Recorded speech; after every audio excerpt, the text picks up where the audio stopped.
Hello दोस्तों, आइए solve करते हैं एसएससी जीडी 2025 में जो एग्ज़ाम हुआ था उसके मैथ्स के 20 क्वेश्चंस को मैं लेके आ गया हूँ एकदम बेहतरीन सॉल्यूशंस के साथ। तो क्वेश्चन नंबर 1 से स्टार्ट करेंगे और मैं आपको बताऊंगा कैसे आप कम से कम समय में मैथ्स के क्वेश्चन को आसानी से सॉल्व कर सकते हैं। तो क्वेश्चन नंबर 1 से स्टार्ट करेंगे। इसमें कह रहा है कि सचिन ने 152 कुर्सियाँ बेचीं, उसे 52 कुर्सियों के विक्रय मूल्य के बराबर लाभ हुआ, उसका लाभ प्रतिशत कितना है। तो 52 कुर्सियों के विक्रय मूल्य के बराबर, यानी अगर मान लेते हैं 152 कुर्सियां बेच रही है, मान के लेते हैं 152 कुर्सियां बेच ही रहा है, तो 152 कुर्सियों को मान लेते हैं 152 एसपी में बेच रहा है। तो अगर 152 एसपी में बेच रहा है कुर्सियों को, तो उसे बेचने पे 52 कुर्सियों के विक्रय मूल्य के बराबर लाभ हो रहा है। तो 52 एसपी का लाभ हो रहा है मान लेते हैं, ठीक है, इतने का लाभ हो रहा है प्रॉफिट, और इतने में बेच रहा है। तो ख़रीदा कितने में होगा, जाहिर सी बात है इसमें माइनस कर देंगे तो पता चल जाएगा कितने में ख़रीदा था। तो 100 एसपी में ख़रीदा होगा, ये कॉस्ट प्राइस हो गया। हमसे पूछा है कि लाभ प्रतिशत कितना है, तो लाभ प्रतिशत निकालने के लिए प्रॉफिट अपॉन सीपी इंटू 100 करते हैं। तो यहाँ पे प्रॉफिट कितने का हो रहा है, 52 एसपी का, 52 एसपी का। तो प्रॉफिट अपॉन कॉस्ट प्राइस कितना है, 100 एसपी इंटू 100 कर देंगे तो यहाँ से एसपी से एसपी कट जाएगा, 100 से 100 कट जाएगा, 52% का लाभ हो रहा है। ऑप्शन बी में दिया हुआ है, ऑप्शन बी आपका करेक्ट हो जाएगा। आते हैं नेक्स्ट क्वेश्चन पे। इसमें कह रहा है कि मंदार, केतन और तुषार का औसत वजन 45 किलोग्राम है। तो मंदार को एम से डिनोट कर लेते हैं, केतन को के से और तुषार को टी से। इन तीनों का अगर हम औसत निकालें, 3 से डिवाइड करेंगे औसत निकालने के लिए जोड़ के, तो आ रहा है 45 किलोग्राम। तो टोटल तीनों का सम अगर निकालेंगे तो 3 जाके इसमें मल्टीप्लाई हो जाएगा, तो मल्टीप्लाई होगा तो 45 तिहाई कितना होता है, 3 पचे 15, 5 कैरी 1, 3 चौको 12, 13, 135 हो जाएगा तीनों का सम। क्वेश्चन में आगे कह रहा है कि यदि मंदार और केतन का औसत 43 की जो है केजी है, यानी मंदार एम और केतन के, इन दोनों का जो सम है, अगर औसत 43 केजी है तो 2 से अगर गुणा कर देंगे, क्योंकि नीचे 2 लगाएंगे, 2 से गुणा करेंगे, 2 3 6, 2 चौको 8, 86 हो जाएगा। तो 86 केजी आ रहा है दोनों का सम। और कह रहा है तो अगर इन दोनों का सम 86 आ रहा है, तो अगर हम तुषार का निकालना चाहें तो इसमें से माइनस कर देंगे 86 को, तो तुषार की वैल्यू आ जाएगी। तुषार का आएगा कितना, 15 में से हो जाएगा 6, 12 में से 8 जाएगा 4, 49 केजी का तुषार है। क्वेश्चन में आगे क्या कह रहा है कि केतन और तुषार का औसत वजन 48 केजी है। केतन प्लस तुषार अगर निकालें, इन दोनों का औसत वजन अगर 48 केजी है तो टोटल वजन कितना हो जाएगा, 96 केजी। और 96 केजी दोनों को मिला के, केतन और तुषार को मिला के है। क्वेश्चन में हमसे पूछा क्या है, कह रहा है कि तो केतन का वजन केजी में ज्ञात कीजिए, और केतन प्लस तुषार का वजन हमारे पास है 96, और तुषार का अकेला का निकल के आ गया है 49। तो अगर इसमें से 49 माइनस कर देंगे तो केतन का वजन निकल के आ जाएगा, 16 में से 9 जाएगा 7, और 8 में से 4 जाएगा तो 4 बचेगा, 47 केजी हो जाएगा केतन का वजन। 47 आपका दिया हुआ है ऑप्शन बी में। नेक्स्ट आते हैं। इसमें कह रहा है कि, थोड़ा बड़ा कर लेते हैं, इसमें कह रहा है कि एक कार्य को 20 पुरुष 30 महिलाएं या 50, एक कार्य को 20 पुरुष या 30 महिलाएं या 50 लड़के एक दिन में पूरा कर सकते हैं। या का मतलब हुआ इक्वल, यानी 20 पुरुष की एफिशिएंसी यानी कार्य क्षमता 30 महिलाओं के कार्य क्षमता के बराबर है। यानी जितना काम 20 पुरुष कर रहे हैं एक दिन में, उतना ही काम 30 महिलाएं कर दे रही हैं, और जितना काम ये दोनों कर रहे हैं ना, उतना ही काम 50 लड़के कर दे रहे हैं एक दिन में। यानी 20 पुरुष 30 महिलाएं और 50 लड़के, तीनों की एफिशिएंसी मतलब इक्वल हो गया, ठीक है। आगे कह रहा है कि एक दिन में पूरा कर सकते हैं, 2 पुरुष 5 लड़के एकांतर दिनों में कार्य करते हैं, एकांतर मतलब एक के बाद एक आया काम पे तो एक नहीं आया, ऐसे अल्टरनेट डेज इंग्लिश में कहते हैं। एकांतर दिनों में कार्य करते हैं और 6 महिलाएं सभी दिन कार्य करती हैं। यानी महिलाएं जो हैं वो 6 महिलाएं लगातार काम कर रही हैं, लेकिन 2 पुरुष और 5 लड़के, कभी 2 पुरुष आ जा रहे हैं तो 5 लड़के नहीं आ रहे हैं, फिर अगले दिन 5 लड़के आ रहे हैं तो 2 पुरुष नहीं आ रहे हैं। इस तरीके से कार्य हो रहा है। 6 महिलाएं जो हैं वो डेली आ रही हैं काम करने के लिए। यदि पुरुष पहले दिन कार्य शुरू करते हैं तो कार्य कितने दिनों में पूरा हो जाता है, ये हमें बताना है। तो पूरा क्वेश्चन आपको समझ में आ गया होगा। तो यहाँ पे कह रहा है कि 20 पुरुष 30 महिलाएं 50 लड़के, तो 20 पुरुष को m ले लेते हैं, 20m नीचे लिख लेता हूँ। 20m is equal to 30w यानी women is equal to 50 boys यानी b। ये हो गया एफिशिएंसी। अगर यहाँ से एफिशिएंसी रेशियो में निकालना चाहें, m/w करें तो यहाँ पर हो जाएगा 3/2, 0 से 0 कट जाएगा। और यहाँ से w/b करें तो हमारे पास आएगा 5/3। अब यहाँ पे देखें कि w यहाँ पे 2 है, यहाँ पे w 5 है, तो इसको इक्वल करना पड़ेगा। तो 2 अगर यहाँ पे मैं 2 से मल्टीप्लाई कर दूँ, यहाँ पे 2 से नीचे भी करना पड़ेगा, और यहाँ पे मैं 5 से कर दूँ तो ये भी 10 हो जाएगा, ये भी 10 हो जाएगा, दोनों बराबर हो जाएंगे। यहाँ पे 5 से करना पड़ेगा। तो man is to women is to boys का b, तीनों की एफिशिएंसी क्या आई? मैन का आ जाएगा 15, वुमेन का आ जाएगा 10 और बॉयज़ का आ जाएगा 6।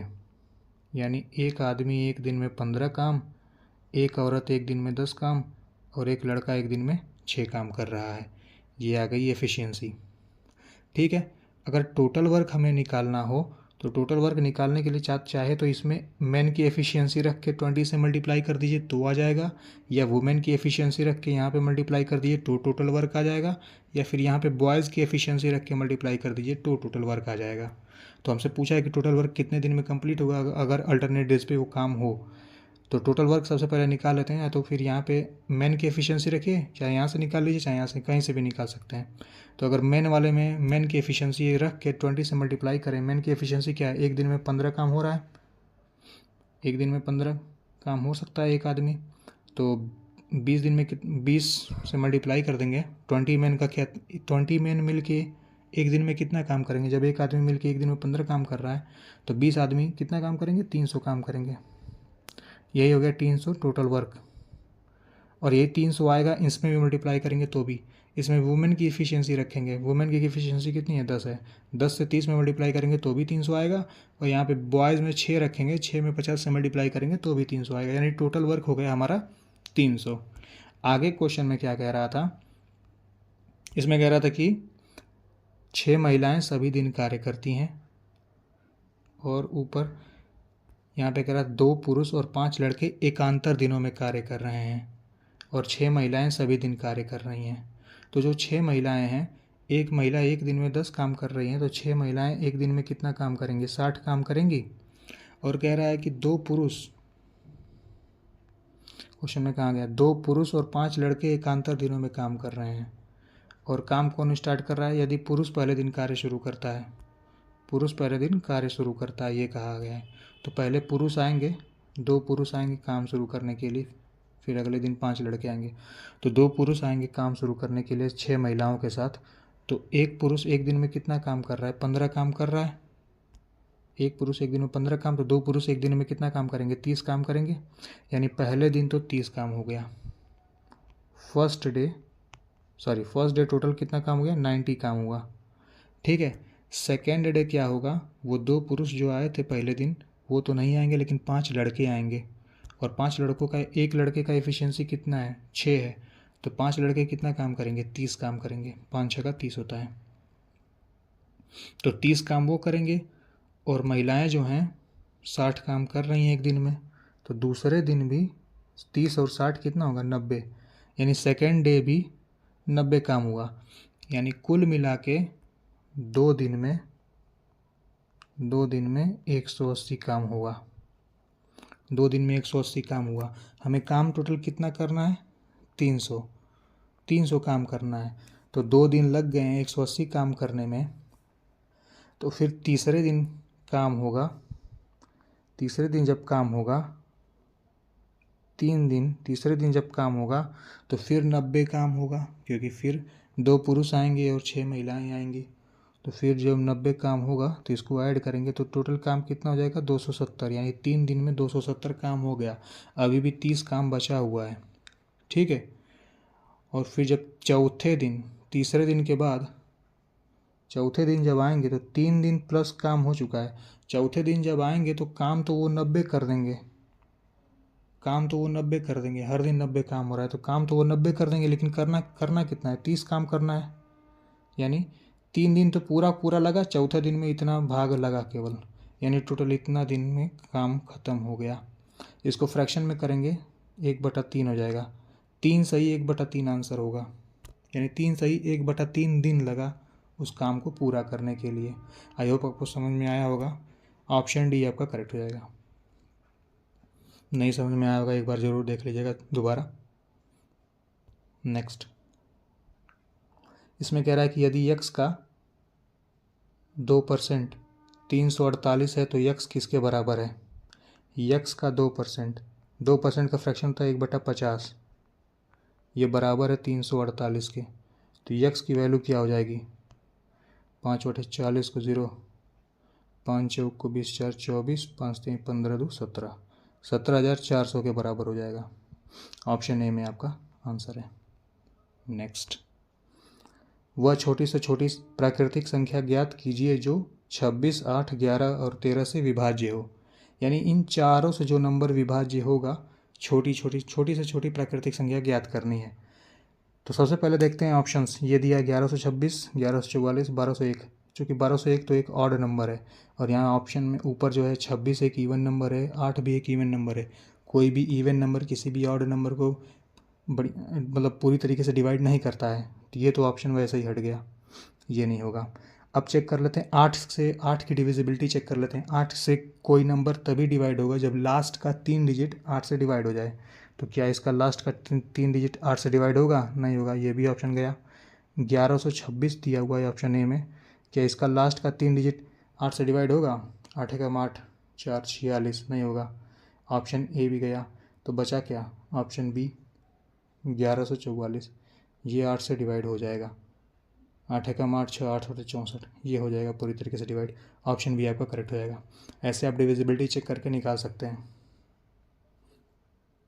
इसमें आते हैं, इसमें कह रहा है कि 2.8 और 0.7 का मध्यानुपाती ज्ञात करना है। अर्थमेटिक मीन बोलते हैं अंग्रेजी में। मध्यानुपाती जब किसी दो नंबर का ज्ञात करना हो तो ऐसे एक रूट बनाएंगे, इसका मल्टीप्लाई कर देंगे। तो 2.8 को 28/10 लिख सकते हैं, इंटू 0.7 को 7/10 लिख सकते हैं। पॉइंट रहेंगे, नीचे 0 लग जाएगा। इसको करेंगे तो ये क्या हो जाएगा, 7/56 को 6 हासिल 5, 7 दूना के 14, 5 19, 196/100 हो जाएगा, और ये रूट लगा रहेगा, ठीक है। तो 196 का जब रूट करेंगे तो ये आता है इसका स्क्वायर रूट 14, ये आ गया आपका 14, और नीचे का आ गया 10। 14/10 को लिख सकते हैं 1.4, जो कि ऑप्शन सी में दिया हुआ है। नेक्स्ट, इसमें दिया हुआ कि निम्नलिखित छूट योजनाओं के तहत 1500 अंकित मूल्य वाली एक पुस्तक के विक्रय मूल्य रुपए में के बीच अंतर क्या होगा। यानी कोई पुस्तक है, उसका मार्क प्राइस 1500 दिया हुआ है, तो उस पर छूट दिया जाए। ऑप्शन 1, ये पॉइंट नंबर 1 के हिसाब से अगर 20% की 2 क्रमिक छूट दी जाए, क्रमिक छूट का मतलब 20% की छूट दिया, फिर जितना आया फिर उस पर 20% की छूट दिया, इसको बोलते हैं क्रमिक छूट। यानी 1500 ऐसे लिखा हुआ है, तो 20% का छूट का मतलब होता है 20% का फ्रैक्शन था 1/5, तो बेचेगा कितना में, 4/5 में, फिर मल्टीप्लाई करेंगे 4/5 से, ये होगा।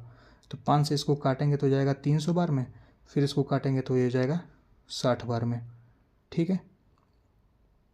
और ये होगा आपका 16, तो ये जगह 240, फिर 4 से मल्टीप्लाई करेंगे, 4 चौक को 16, 4 दूना के 8, 1 9, 960 आ जाएगा।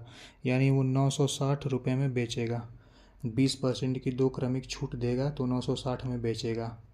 फिर हमसे ऑप्शन सेकंड, ये पॉइंट नंबर सेकंड में बोल रहा है 30% और 10% की 2 क्रमांकित छूट अगर देगा तो कितने में बेचेगा ये हम निकाल लेते हैं। तो 1500 पे मार्क किया है, 30% की छूट देने का मतलब क्या होता है, 30% का फ्रैक्शन था 3/10, यानी 7/10 में बेचेगा।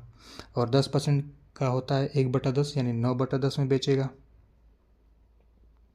यहाँ से 2 0 और नीचे का 2 0 कट जाएगा, 7 9 63 होता है। और 63 में 15 का मल्टीप्लाई करेंगे तो 5 तिहाई 15, 5 6 का 30, 1 31, ये हो जाएगा 5 4 और 9, 945 में बेचेगा। तो वही पूछा है कि दोनों का जो सेलिंग प्राइस निकल के आ रहा है, दोनों का ये डिफरेंस कितना होगा। ये 945 है, ये 960 है, दोनों का डिफरेंस कितना का आ रहा है, 15 का। ये डिफरेंस हमसे पूछा था। ऑप्शन डी आपका करेक्ट हो जाएगा, 15।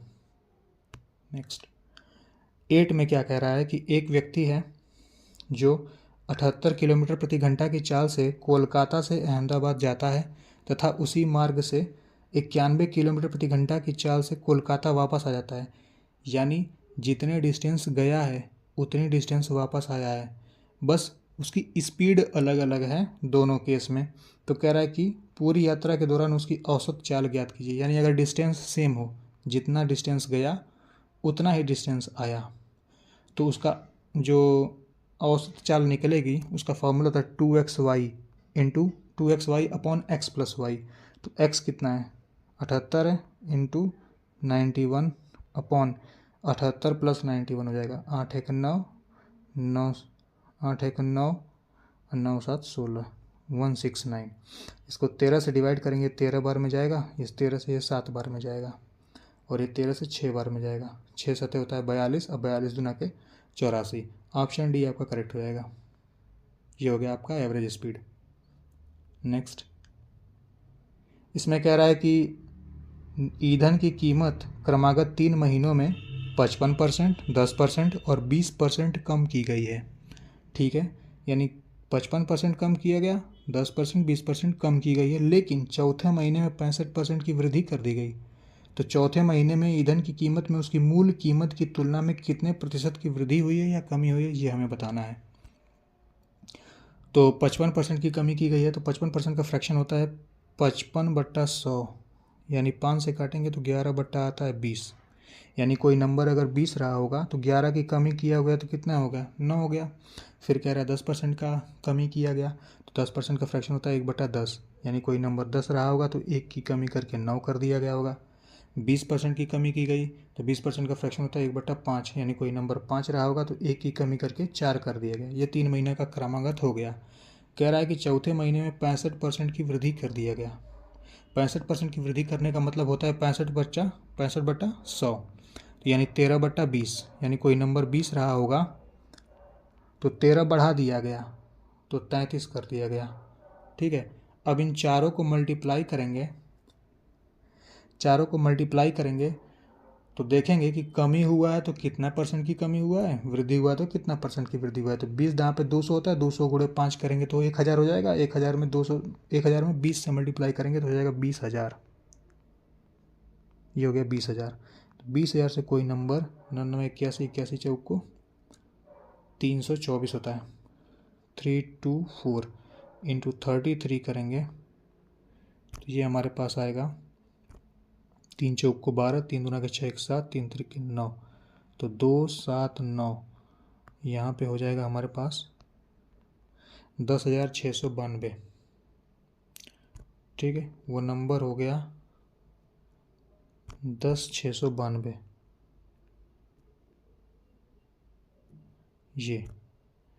ये हो गया वो नंबर। तो कितने की कमी हुआ ये हम चेक कर लेते हैं। इसमें से माइनस करेंगे 10,692 में, और 9 में से 0 जाएगा 0, 9 में से 6 जाएगा 3, यहाँ से बचेगा केवल 9, यानी 9,308। 9,308 कम हुआ है किस पे, 20,000 पे। 20,000 को नीचे लिखेंगे, परसेंटेज के लिए 100 से मल्टीप्लाई करेंगे, 2 0 से 2 0 कट जाएगा। ये 2 से इसको डिवाइड करेंगे, ये पहले जाएगा 2 से, नीचे बचेगा 100, 2 चौक को 8, 2 6 के 12, 2 5 10, 2 चौक को 8, नीचे 100 बचा हुआ है। ये 100 2 जीरो है, ऊपर ले आके 2 पॉइंट लगा देगा, 46.54 हो जाएगा आपका आंसर। किस ऑप्शन में दिया हुआ है? 46.54 दिया हुआ है ऑप्शन ए में। नेक्स्ट, इसमें कह रहा है कि किसी मूलधन पर 8% की वार्षिक दर से 4 वर्ष की अवधि के लिए साधारण ब्याज 824 है, यानी 8% पर ईयर ब्याज लग रहा है और 4 वर्ष तक लग रहा है, तो 824 रुपये ब्याज बन रहा है। तो हर एक साल पे 8% लग रहा है, तो 4 साल पे कितना लगेगा? 32%। 4 साल का मिला के 32% हुआ, तो मान लेते हैं वो पैसा x रुपया है। यक्स पर अगर 32% निकालेंगे तो वो 824 के बराबर हो रहा है, तो वो यक्स क्या होगा ये हमें बताना है, मूलधन बताना है। मूलधन हमने यक्स मान लिया है, तो यहीं से यक्स की वैल्यू निकाल लेंगे।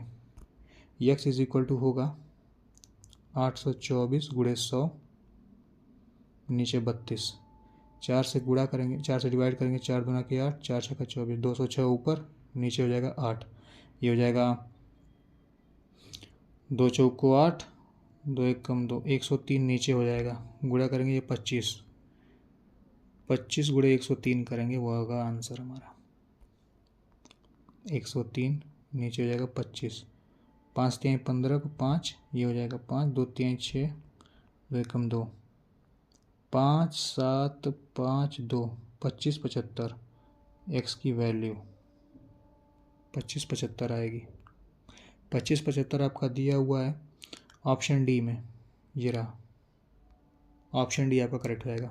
नेक्स्ट, 11 वाले में कह रहा है कि यदि 5% वार्षिक ब्याज दर से 3 वर्षों के चक्रवृद्धि ब्याज तथा साधारण ब्याज का अंतर 244 है, तो मूलधन रुपए में ज्ञात कीजिए।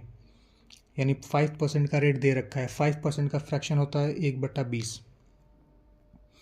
तो अगर डिफरेंस दे रखा है CI और SI का, तो सबसे पहले क्या करेंगे, 5% के फ्रैक्शन को, मतलब 5% को फ्रैक्शन में कन्वर्ट करेंगे 1/20 के, और नीचे 20 है तो 3 साल के लिए तो 20 का क्यूब कर दीजिए, मान लीजिए 8000, 20 का क्यूब होता है 8000, तो मान लीजिए 8000 आपका प्रिंसिपल है। ठीक है, मूलधन निकालना है, मूलधन को हमने 8000 मान लिया, तो 3 वर्ष में कितना ब्याज बन रहा है ये निकालते हैं, चक्रवृद्धि ब्याज। तो 3 वर्ष में ये बनेगा 3 साल के लिए, 1/20 करेंगे यहाँ पे, ये 400 हो जाएगा, यहाँ पर भी 1/20 करेंगे, यहाँ भी 400, यहाँ पर भी 400। ये तो हो गया सिंपल इंटरेस्ट। ठीक है, और कंपाउंड इंटरेस्ट जो होता है वो ब्याज पर भी ब्याज लगता है, उसी को बोलते हैं कंपाउंड इंटरेस्ट। यहाँ पे लगेगा 20, 1/20 करेंगे, यहाँ भी 20 हो जाएगा, यहाँ पर भी 20 हो जाएगा 1/20 करने पे, और यहाँ पे 400 का 20 करेंगे, यहाँ पर भी 20 हो जाएगा, और जो पिछले साल के ब्याज लगा है उस पर ब्याज पे भी ब्याज लगेगा, ये भी हो जाएगा 1/20 करेंगे तो ये जो निकल के आया है, ये तीनों निकल के आया, ये तीनों तो हमारा हो गया अंतर, ये हो गया हमारा अंतर कंपाउंड इंटरेस्ट और सिंपल इंटरेस्ट का, ये तीनों होता है हमारा सिंपल इंटरेस्ट, और ये सबको ऐड कर देंगे तो ये हो जाता है हमारा कंपाउंड इंटरेस्ट। लेकिन हमें क्वेश्चन में दिया हुआ है दोनों का अंतर दिया हुआ है, सिंपल इंटरेस्ट और कंपाउंड इंटरेस्ट का, और यहाँ पे यूनिट में कितना आ रहा है 60, 20 3 60 और 1 61 यूनिट तीनों का अंतर दिखा रहा है, 61 यूनिट अंतर है। लेकिन असल में क्वेश्चन में कितना अंतर दिया हुआ है, क्वेश्चन में तो कह रहा है कि 244 रुपये का अंतर है दोनों ब्याजों में, लेकिन असल में हमने 61 यूनिट निकाला, तो 61 यूनिट 244 के बराबर हो जाएगा। 1 यूनिट की वैल्यू निकालेंगे तो 61 से डिवाइड करेंगे 244 में, तो 61 चौक को 244 होता है, तो 1 यूनिट 4 के बराबर हो जाएगा। और हमसे पूछा है कि मूलधन क्या है, तो मूलधन हमने 8000 रुपये माना था, 8000 यूनिट माना था, 1 यूनिट की वैल्यू 4 है, तो 8000 की वैल्यू कितनी हो जाएगी, 8 चौक को 32,000, 32,000 किस ऑप्शन में दिया हुआ है, 32,000 दिया हुआ है ऑप्शन बी में, ऑप्शन बी आपका करेक्ट हो जाएगा। नेक्स्ट, क्वेश्चन नंबर 12 में कह रहा है कि यदि किसी घन की कोर को 3 गुना कर दिया जाए तो उसका आयतन उसके मूल आयतन से गुना हो जाता है। मतलब कितना गुना होगा, कोर यानी उसकी साइड को, एज को, इंग्लिश में कोर को एज बोलते हैं, यानी किसी क्यूब का एज को अगर हम ए मान लें तो उसी को कह रहा है कि 3 गुना कर दिया जाए, यानी 3a कर दिया जाए, तो उसका आयतन यानी वॉल्यूम जो है, इसका वॉल्यूम कितना हो जाएगा, ए क्यूब हो जाएगा, और इसका वॉल्यूम कितना हो जाएगा, 27 ए क्यूब हो जाएगा। 3 का क्यूब 27 होता है, ए क्यूब का ए क्यूब हो जाएगा। तो हमसे पूछा है उसके मूल आयतन से, उसका मूल आयतन तो पहले इतना था ए क्यूब, कितना गुना हो गया अब, 27 गुना हो गया। यही हमसे पूछा था, सर कितना गुना हो जाएगा, 27 गुना, ऑप्शन सी। नेक्स्ट, इसमें कह रहा है कि निम्नलिखित का मान ज्ञात कीजिए। 50 डिवाइडेड बाई 5 ये है। तो सबसे पहले बोर्ड मास यूज़ करेंगे। बोर्ड मास में सबसे पहले ब्रैकेट को तोड़ते हैं। सबसे छोटा वाले ब्रैकेट से स्टार्ट करते हैं। सबसे छोटा वाला ब्रैकेट जो यहाँ पे दिया हुआ है, 50 में 5 से डिवाइड करेंगे तो आएगा 10, और बाहर लगा हुआ है large bracket, into curly bracket लगा हुआ है। 3 से 72 में डिवाइड करेंगे तो आएगा 24, और 24 प्लस 12 ऐड करेंगे। 24 प्लस 12 ऐड नहीं करेंगे, सबसे पहले इधर तो मल्टीप्लाई में लगा हुआ है तो इसको पहले 24 को ऐसे ही लिख देंगे, प्लस 12 को ऐसे लिखेंगे क्योंकि ये इनटू लगा हुआ है। पहले मल्टीप्लाई करते हैं फिर डिवाइड या प्लस करते हैं, और ये ब्रैकेट को तोड़ेंगे तो यहाँ पे आएगा 1। ठीक, यहाँ लग जाएगा लार्ज ब्रैकेट, कर्ली ब्रैकेट और लार्ज ब्रैकेट लग जाएगा। अब इस कर्ली ब्रैकेट को हटाएंगे। कर्ली ब्रैकेट को हटाने के लिए अंदर की वैल्यू को सॉल्व करना पड़ेगा।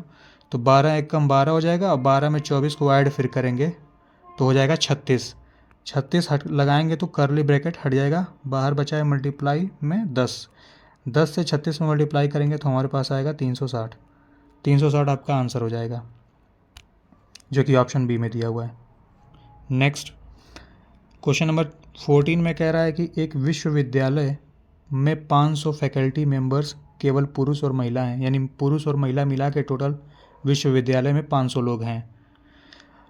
500 लोग हैं जिनमें से 60% महिलाएं हैं। अगर 500 लोग हैं, इसमें से 60% निकालेंगे तो इसका 60% होगा 300, यानी 300 हो जाएंगी फीमेल और 200 हो जाएंगे तब मेल बचेंगे 200। आगे कह रहा है कि महिलाओं की औसत लंबाई 162 सेंटीमीटर है, यानी महिलाओं की औसत लंबाई 162 है, तो टोटल लंबाई कितनी आ जाएगी। अगर औसत लंबाई 162 है और पुरुषों की औसत लंबाई 168 है, तो विश्वविद्यालय के फैकल्टी की औसत लंबाई की निकालनी है पूरी। टोटल ओवरऑल फैकल्टी की औसत लंबाई कितनी होगी ये हमें निकालना है। तो ओवरऑल निकालने के लिए टोटल जितने भी 500 लोग हैं सबकी लंबाई का सम होना चाहिए, और डिवाइड करेंगे 500 से, तब आएगी औसत लंबाई। तो टोटल सम निकालने के लिए 300 महिलाओं का अगर एवरेज 162 है तो टोटल सम 300 का निकालेंगे तो महिलाओं का हो जाएगा 300 गुणे 162 करेंगे, तो 300 गुणे 162 करेंगे तो 0 लास्ट में लग जाएगा। 3 दूना के 6, 3 छक्का 18, और 3 एकम 3 एक 4, 4086। ये हो गया फीमेल का, ये फीमेल का हो गया। अब उसी तरीके से मेल का निकालेंगे। 200 मेल हैं और हर एक मेल का एवरेज जो दिया है 168 दिया है, तो 2 से मल्टीप्लाई करेंगे। 2 8 16, 2 6 12, 1 13 को 3 हासिल 1 2 एकम 2 1 3, 33,600 आ जाएगा। ये मेल का हो गया। दोनों को जोड़ेंगे और फिर 500 से डिवाइड करेंगे तो एवरेज आ जाएगा। दोनों को अगर जोड़ेंगे तो कितना आएगा, 6 6 12, 9 3 12 को 2, 5 3 8, 82,200, और इसको 500 से डिवाइड करेंगे। ये 20 कट जाएगा। 5 से इसमें डिवाइड करेंगे, 5 एकम 5, 5 छक्का 30, और 5 चौक को 20.4, 164.4 आएगा, जो कि ऑप्शन डी में दिया हुआ है 164.4। ये होगा हमारा आंसर। नेक्स्ट, इसमें कह रहा है कि 3 + √2 और 2√7 का तृतीयानुपाती ज्ञात कीजिए। तृतीयानुपाती का मतलब होता है थर्ड प्रोपोर्शन। थर्ड प्रोपोर्शन निकालना है, तो इसका थर्ड, जब भी 2 नंबर का थर्ड प्रोपोर्शन निकालना होता है तो सेकंड वाले नंबर का स्क्वायर कर देते हैं। अगर इसका स्क्वायर करेंगे तो √7 का स्क्वायर 7 हो जाएगा, 2 का स्क्वायर 4 हो जाएगा, तो 28 हो जाएगा टोटल। ऊपर 28 हो गया, नीचे और इसका स्क्वायर करके दूसरे पहले वाले नंबर से डिवाइड कर देते हैं। तो 3 + √2 से कर देंगे डिवाइड। चूँकि आंसर जो दिया हुआ है ऑप्शन, ये सब रेशनलाइज किया हुआ दिया हुआ है, बट्टे में कुछ नहीं है, तो इसको रेशनलाइज करेंगे। रेशनलाइज कैसे करेंगे, जो डिनोमिनेटर में दिया हुआ है ये 28 है, डिनोमिनेटर में जो दिया हुआ है 3 + √2, इसमें मल्टीप्लाई करेंगे 3 - √2 का, इसका साइन चेंज करके इसको मल्टीप्लाई कर देंगे, और ऊपर भी मल्टीप्लाई करेंगे 3 - √2 से। तो ऊपर जब मल्टीप्लाई करेंगे तो ये हो जाएगा 28 3 के 84, माइनस 28√2 और नीचे a plus B a minus B दिया हुआ है, a माइनस बी का whole square, A square minus B square कर देंगे इसका, a plus B a minus B में जब दिया हुआ था तो a square minus B square कर देते हैं, यानी 3 का स्क्वायर करेंगे 9 हो जाएगा और √2 का स्क्वायर करेंगे तो 2 बचेगा, तो 9 में से 2 जाएगा तो नीचे आएगा 7। यहाँ से 84 माइनस 28 दिया हुआ है, तो यहाँ से क्या करेंगे 7 कॉमन कर लेंगे तो हमारे पास बचेगा 12 माइनस 4√2 और नीचे 7 है तो 7 से 7 कट जाएगा, 12 माइनस 4√2 हमारा आंसर हो जाएगा, जो कि दिया हुआ नहीं है क्योंकि इसको एक बार और 4 को कॉमन करेंगे तब आएगा। 4 को अगर कॉमन कर लेंगे, इसमें से 4 कॉमन करेंगे तो 4 बाहर हो जाएगा, 4 3 12 और हो जाएगा √2, यानी 4 बाहर रहेगा ब्रैकेट के और 3 माइनस √2 आएगा आंसर। ऑप्शन डी में ऐसे दिया हुआ है, ऑप्शन डी आपका करेक्ट हो जाएगा। नेक्स्ट, इसमें कह रहा है कि एक पंखे का विक्रय मूल्य 7,392 है, यदि लाभ प्रतिशत 32% है तो पंखे का क्रय मूल्य रुपए में कितना होगा, यानी कितने में खरीद के लिए आया ये हमें बताना है और 32% का प्रॉफिट हो रहा है जब उसे बेचा जा रहा है, तो 32% का फ्रैक्शन निकालेंगे, क्या होगा 32/100, ये हो जाएगा 4/32, 4 25, यानी कोई सामान अगर 25 में ख़रीद के ले आया है तो 8 का प्रॉफिट होगा तो बेचेगा कितने में 33 में, लेकिन कह रहा है साहब वो 33 में नहीं बेच रहा है, वो 7,392 में बेच रहा है। तो 33 यूनिट की वैल्यू 7,392 आ गई, तो 1 यूनिट की वैल्यू क्या हो जाएगी, डिवाइड कर देंगे 33 से, ये आ जाएगी हमारे पास 1 यूनिट की वैल्यू, और हमसे पूछा है कि कितने में ख़रीद के ले आया, तो 25 यूनिट में ख़रीद के ले आया है, तो 25 से मल्टीप्लाई भी कर देंगे तो निकल के आ जाएगा कॉस्ट प्राइस इसका, ये 11 से कटेगा 3 बार में जाएगा और ये 6 बार में 66, तो 77 हो जाएगा, 7 बार में जाएगा, फिर 2, ये 3 से जाएगा, 3 दूना के 6, 3 दूना के 6, 3 चौको 12, 224 गुणे 25 करेंगे तो हमारे पास आएगा हमारा कॉस्ट प्राइस, 5 चौक को 20, 5 दूना के 10 1 11, 2 चौक को 8, 4 4, इसको जोड़ेंगे तो हमारे पास आएगा 5600, यानी वो पंखा जो है 5600 में ख़रीद के ले आया था। 5600 दिया हुआ है ऑप्शन सी में, ऑप्शन सी आपका राइट हो जाएगा। नेक्स्ट, इसमें कह रहा है कि मूल्यांकन कीजिए, इसका मूल्यांकन करना है, इसमें भी बोर्ड मास लगाएंगे। सबसे पहले ब्रैकेट को हटाएंगे, ब्रैकेट को हटाने के लिए साइन को बाहर वाली साइन से मल्टीप्लाई करना पड़ेगा, तो यहाँ पे -9 हो जाएगा और ये यहाँ पे माइनस माइनस प्लस हो जाएगा, +60 डिवाइडेड बाई -15, प्लस और माइनस का माइनस हो जाएगा 3 × 7, ये हुआ, और यहाँ पे पहले डिवाइड करेंगे, ब्रैकेट हट गया तो अब डिवाइड करेंगे, ऑफ तो है नहीं, तो 15 चौक को 60, तो -9 -4 हो जाएगा और -3 × 7 है। अब मल्टीप्लाई करेंगे तो यहाँ पे हो जाएगा -21, -21 और -4 और -9, इन तीनों को ऐड कर देंगे, 9 4 13, 13 और 21 ऐड करेंगे तो आएगा -34, -34 आपका दिया हुआ है ऑप्शन बी में। नेक्स्ट, इसमें कह रहा है कि मनोज शहर ए से शहर बी तक यात्रा करता है, यदि मनोज अपनी कार को अपनी सामान्य चाल की 1/5 चाल पर चलाता है तो वह शहर बी तक 36 मिनट की देरी से पहुंचता है। यदि मनोज को अपनी कार सामान्य चाल से चलाता तो शहर ए से शहर बी तक यात्रा करने में उसे कितना मिनट, मतलब कितना समय लगता है मिनट में, ये हमसे पूछा हुआ है। तो जो मनोज है शहर ए से शहर बी तक यात्रा करता है, तो अगर अपनी कार को अपनी 1/5 चाल से चलाता है, तो मान लेते हैं उसकी कार की स्पीड जो है, नॉर्मल स्पीड उसकी 5x से चलाता है, ठीक है, 5x से चलाता है, और कह रहा है कि 1/5 चाल से चलाएगा तो 36 मिनट देरी से पहुंच रहा है। तो अगर 5x स्पीड से चल रहा था, अगर d डिस्टेंस जा रहा था, a से b तक की दूरी मान लेते हैं d डिस्टेंस है, तो d डिस्टेंस पहले जाता था 5x की स्पीड से जाता था, तो कुछ टाइम लगता ही होगा। कह रहा है कि लेकिन नहीं, अभी वही d डिस्टेंस अगर x की स्पीड से जाएगा, अगर 5x का 1/5 करेंगे तो x आ जाएगा, तो कह रहा है अगर इस स्पीड से जाएगा तो दोनों का अंतर जो आ रहा है वो 36 मिनट आ रहा है, वो 36 मिनट ज़्यादा समय ले रहा है, ये एक इक्वेशन बनेगा। ठीक है, 36 मिनट ज़्यादा ले रहा है। यहाँ से सॉल्व करेंगे 5xd हो जाएगा माइनस XD अपॉन करेंगे 5x² हो जाएगा इज इक्वल टू 36 हो जाएगा ये। यहाँ से x को अगर ऊपर में x को कॉमन करेंगे तो x से x नीचे वाले x से कट जाएगा, तो यहाँ पे नीचे केवल x बचेगा, x² हट जाएगा। और ये 5x 36 में जाके मल्टीप्लाई करेंगे, 5 6 का 30 और ये हो जाएगा 180x इज इक्वल टू ऊपर 5d माइनस डी होगा तो ये बचेगा हमारे पास 4d is equal to 180x है।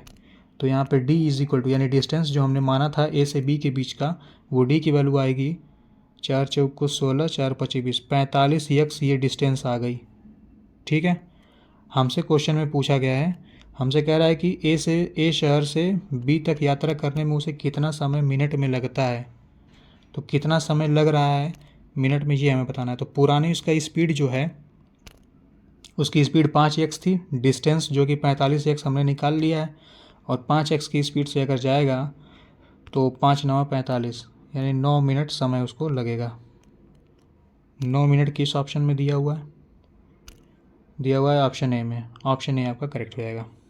नेक्स्ट, इसमें कह रहा है कि दो संख्याओं का एलसीएम और एचसीएफ क्रमशः 168 और 14 है। यदि उनमें से एक संख्या 42 है तो दूसरी संख्या ज्ञात कीजिए।